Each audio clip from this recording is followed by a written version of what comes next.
Hello friends, तो इससे पहले के वीडियो में हमने विद्युत के बारे में थोड़ा बहुत देख लिया था। विद्युत के आरेख के बारे में हमने पढ़ा था और विद्युत का परिपथ देखा था। विद्युत धारा किसे कहते हैं, यानी एकांक समय में प्रवाहित होने वाली विद्युत आवेशों की मात्रा को हम क्या कहते हैं, विद्युत धारा कहते हैं।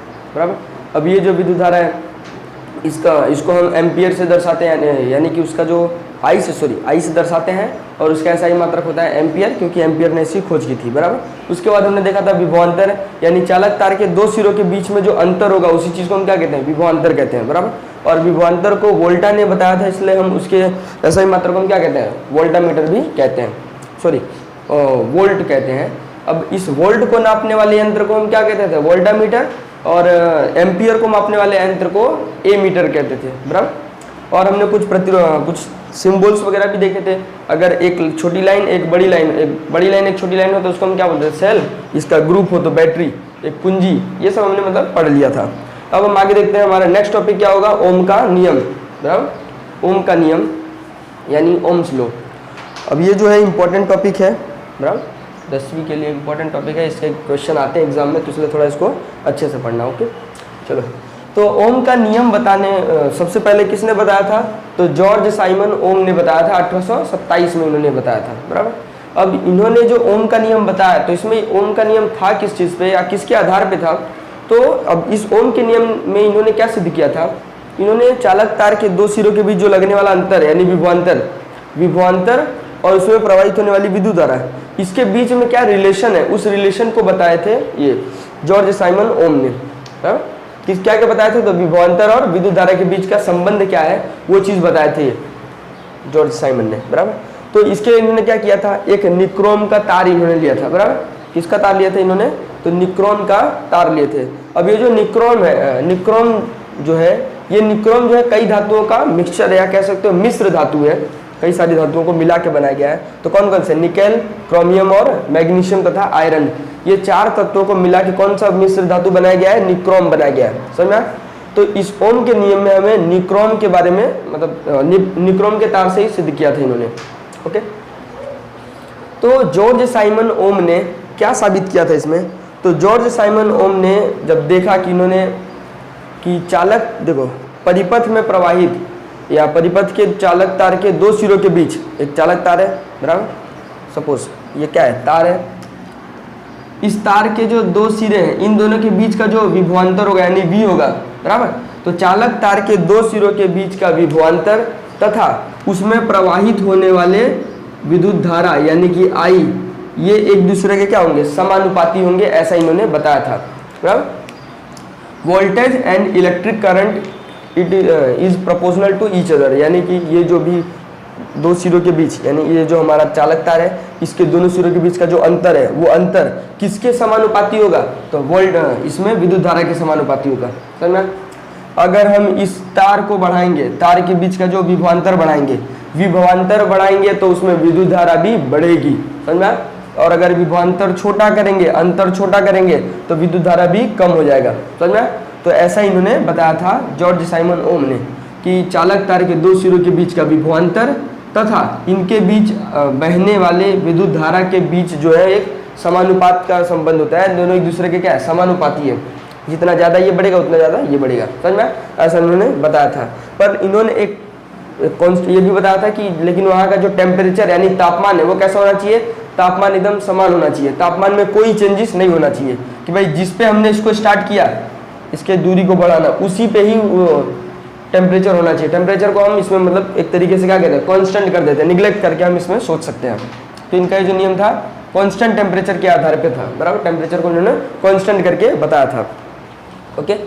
तो समझते हैं इनके बारे में। इनका मैथमेटिकल फॉर्मूला क्या बनेगा ओम के नियम का, तो पहले नॉर्मली समझ जाओ। एक तुम्हें उसका परिभाषा लिखना पड़ेगा। क्या लिख सकते हो कि भाई चालक तार के दो सिरों के बीच का विभवांतर तथा उनके बीच प्रवाहित विद्युत धारा एक दूसरे के समानुपाती होते हैं। ओके। ये हो जाएगा हमारा ओम का नियम। पर छोटा सा ये भी लाइन रेट कर सकते हो कि पर तार का तापमान समान होना चाहिए, यानी जो उसका टेम्परेचर है कैसा होना चाहिए, कांस्टेंट होना चाहिए। ये उसकी लिमिटेशंस है। समझना। ओम के नियम का लिमिटेशंस या कह सकते हो कि मर्यादाएं क्या चीज़ है, कि भाई मर्यादा ये होगी कि तार का तापमान सेम होना चाहिए, और ऐसा पॉसिबल मतलब नॉर्मली पॉसिबल नहीं है लंबे समय के लिए, है ना। चलो देखते हैं इनका मैथमेटिकल फॉर्मूला। तो इन्होंने क्या कहा था, वोल्टेज और आई एक दूसरे के क्या होंगे, समानुपाती होंगे। और समानुपाती का नियम है कि जब हम इसको हटाएंगे तो इजिकल टू में चेंज करते हैं, बराबर। इसको हटा के इजिकल टू में करेंगे और इजिकल टू में रखेंगे तो हमें एक कांस्टेंट वर्ड लाना पड़ता है जिसको हम क्या नाम देते हैं, आर, बराबर। एक आर नाम का कांस्टेंट टर्म हम यूज करते हैं, समझा। तो ये जो आर होगा, आर क्या होगा, तो आर यह कांस्टेंट होगा, बराबर। कांस्टेंट प्रतिरोध कह सकते हैं इसको, प्रतिरोध, रेजिस्टेंस क्या होगा, ये रेजिस्टेंट होगा। आर क्या होगा, रेजिस्टेंस होगा। ये एक प्रोपोर्शनैलिटी कांस्टेंट होगा, इसकी क्या एक टाइप का कांस्टेंट, ऐसे याद रखना। तो v इसको हटाओगे तो इजिकल टू और एक्स्ट्रा वर्ड लाना पड़ेगा। एक्स्ट्रा वर्ड हमने क्या लाया, आर लाया, और वो आर हमारा क्या होगा, कांस्टेंट होगा, समझना। इसी चीज को हम क्या बोलेंगे, प्रतिरोध या तो रेजिस्टेंस कहते हैं, समझना। तो फॉर्मूला क्या बन गया, v is equal to R I, या तो आई आर भी तुम कह सकते हो। आई को पहले लिखो, आर को बाद में लिखो, बात एक ही है, समझना। तो ये फॉर्मूला बनेगा ओम के नियम पर से, समझना। तो इसी में से अगर हमें प्रतिरोध का फॉर्मूला निकालना होगा तो प्रतिरोध का फॉर्मूला हम कैसे निकालेंगे, आर रखना है तो आई को उस साइड भेज दो, नॉर्मल सी बात है। जिसकी वैल्यू निकालनी है उसको छोड़ के बाकी को उस तरफ भेज दो। तो फॉर्मूला कैसे बनेगा, v अपॉन आई, ये हो जाएगा आर का फॉर्मूला, समझना। आर मतलब प्रतिरोध का फॉर्मूला, यानी v upon I, voltage upon विद्युत धारा, यानी कि इलेक्ट्रिक करंट, यही क्या कहलाएगा, प्रतिरोध कहलाता है।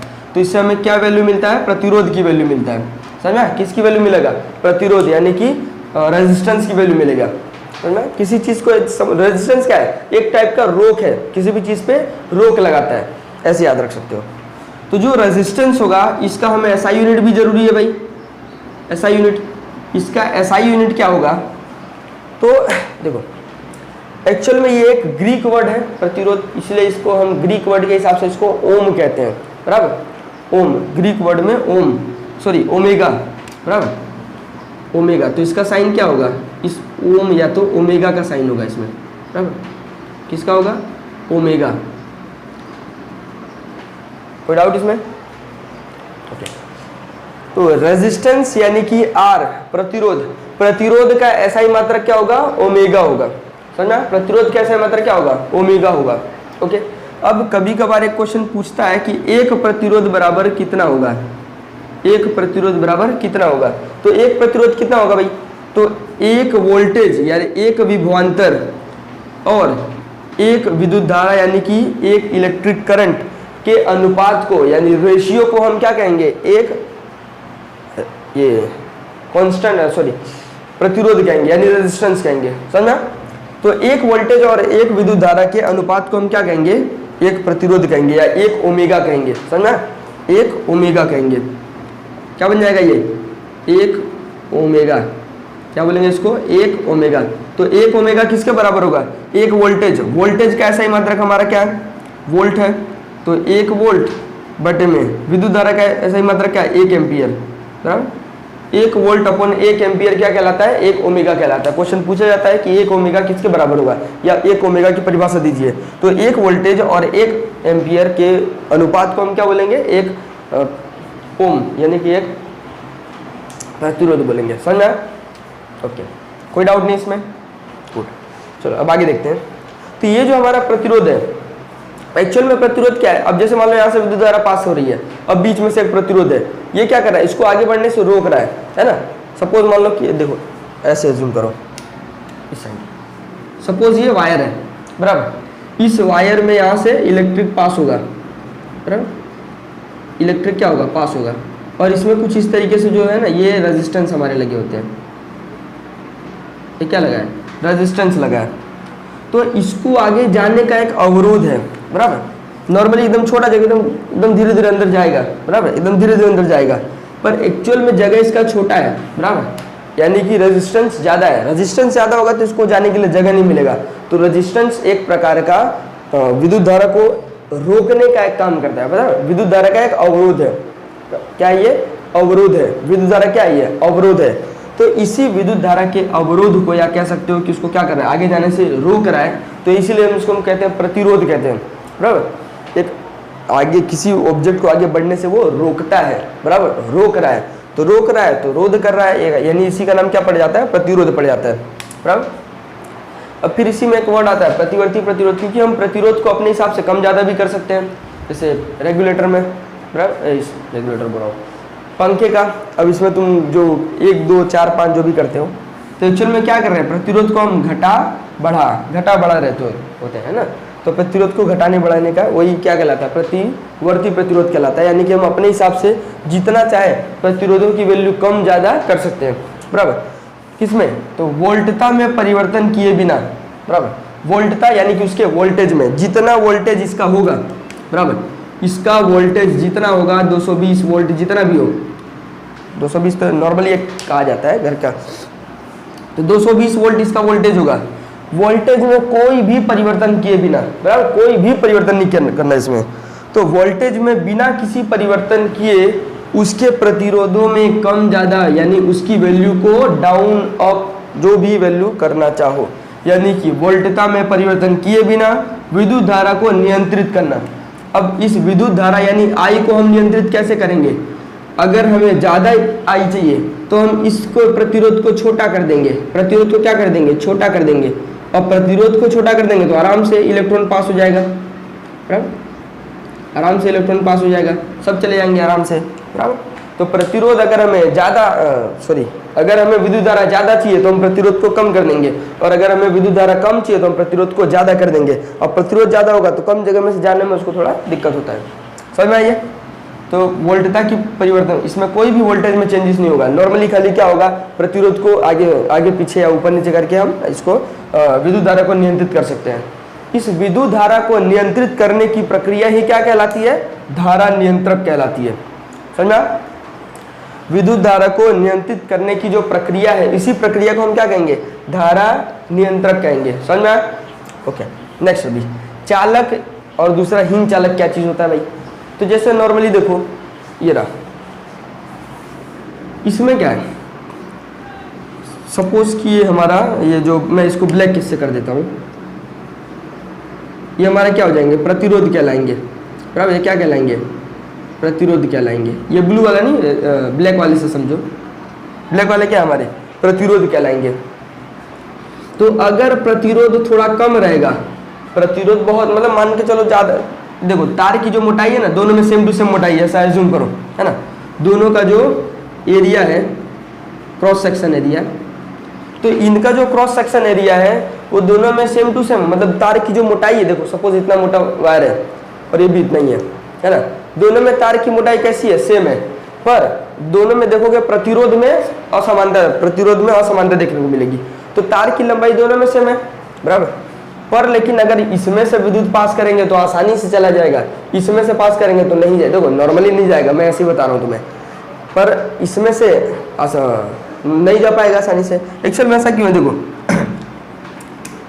इसमें प्रतिरोध कम है तो आराम से इसमें पास हो जाएगा, तो पूरी तरीके से एनर्जी या ऊर्जा जो है चली जाएगी, इलेक्ट्रिसिटी पास हो जाएगा।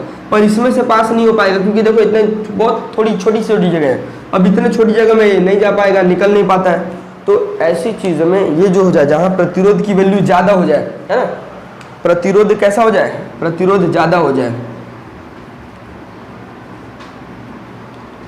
तो प्रतिरोध अधिक हो जाता है, तो इसी चीज को हम क्या कहते हैं, हीन चालक कहते हैं। नॉर्मली तुम पढ़े होगे कुचालक और सुचालक वगैरह, तो एक्चुअल में कुचालक नाम से कोई चीज नहीं होता, कुचालक और सुचालक, तो नॉर्मली एकदम प्रॉपर कुचालक तो कुछ नहीं है।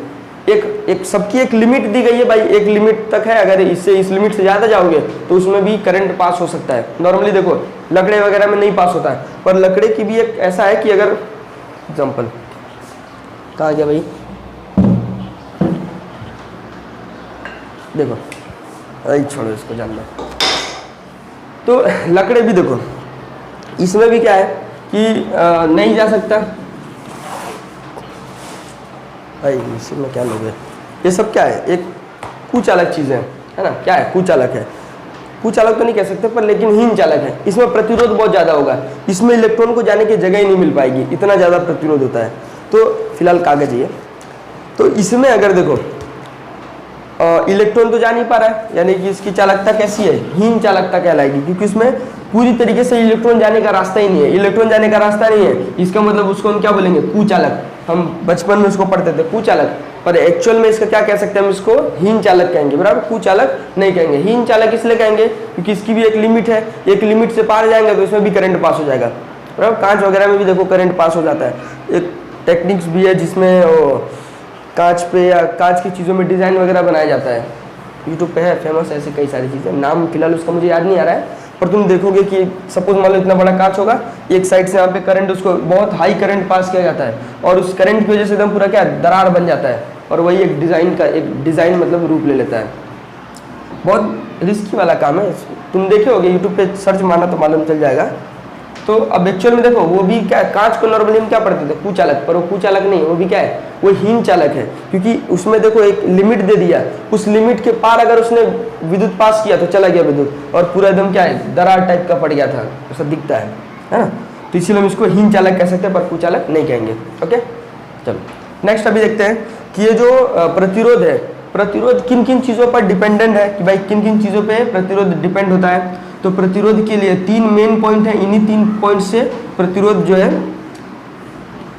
आधारित है, बराबर। कौन कौन से पॉइंट्स, एक है चालक की लंबाई, यानी चालक तार की लंबाई, नॉर्मली जो तार है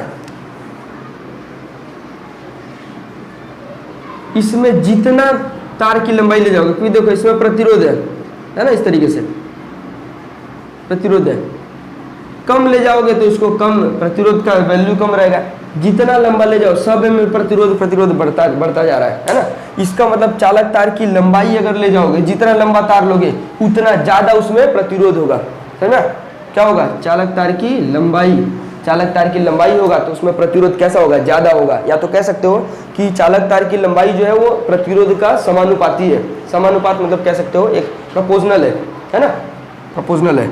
और दूसरा क्या हो सकता है, दूसरा होगा कि अगर चालक तार की चौड़ाई यानी मोटाई कह सकते हो, कि अगर यही प्रतिरोध इसमें है और यही प्रतिरोध ऊपर वाले में भी है, पर दोनों में सबसे ज्यादा नुकसान कौन कर सकता है। देखो इसमें भी उतना ही प्रतिरोध है, उतना ही लेवल का, इसमें भी उतना ही लेवल का प्रतिरोध है, पर ये वाला ज्यादा हावी हो जाएगा, इसमें प्रतिरोध की वैल्यू ज्यादा हो जाएगी पर इसमें प्रतिरोध की वैल्यू कम है।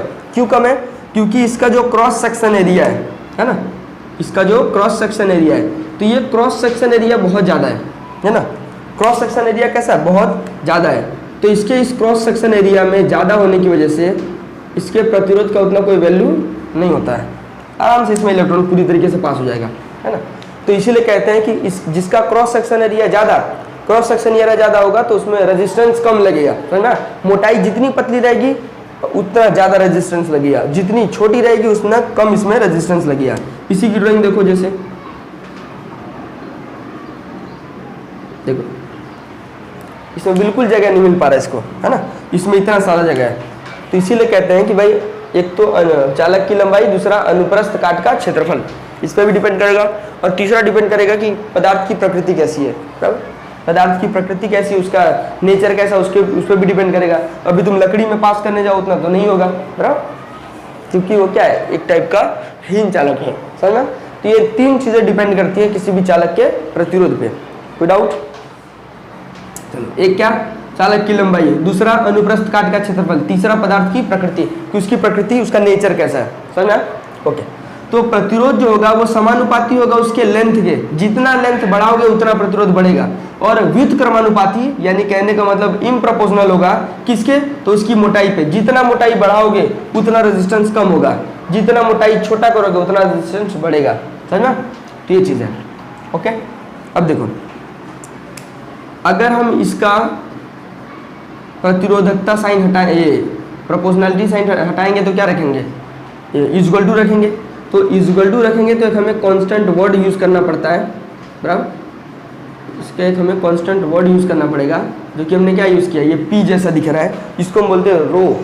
इसको क्या बोलते हैं, पी एक प्रोपोर्शनलिटी कांस्टेंट है, बराबर। ये क्या है, एक प्रोपोर्शनलिटी कांस्टेंट है, अनुपातिकता स्थिरांक है।